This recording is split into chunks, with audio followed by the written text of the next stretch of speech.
मीराबाई चानू के Tokyo Olympic में रजत पदक जीतने के ठीक एक दिन बाद एक और खुशखबरी आई है कि भारतीय पहलवान प्रिया मलिक ने 2021 विश्व कैडेट कुश्ती चैंपियनशिप में स्वर्ण पदक जीता है।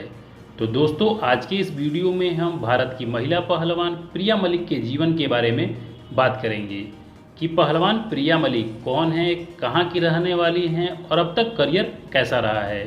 तो आइए वीडियो को शुरू करते हैं और जानते हैं इनके जीवन के बारे में विस्तार से। और वीडियो को शुरू करने से पहले हमारी आपसे रिक्वेस्ट है, यदि आप हमारे इस चैनल पर नए आए हैं तो चैनल को सब्सक्राइब करके बेल आइकन को प्रेस कर लीजिएगा, क्योंकि मैं इसी तरह की वीडियो अपने इस चैनल पर लाता रहता हूं।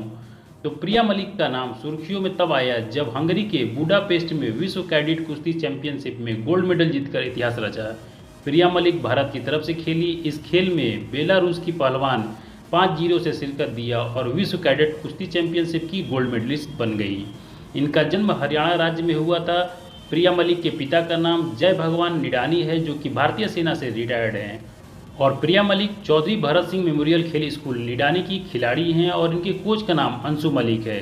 दोस्तों, आपको बता दें कि प्रिया मलिक ने साल 2019 में भी खेलो इंडिया में गोल्ड मेडल जीता था। तो दोस्तों, ये रही भारतीय पहलवान प्रिया मलिक के जीवन से जुड़ी कुछ जानकारियाँ। आपको यह वीडियो कैसी लगी मुझे कमेंट बॉक्स में बताइएगा, और अच्छी लगी हो तो वीडियो को लाइक करके ज़्यादा से ज़्यादा इस वीडियो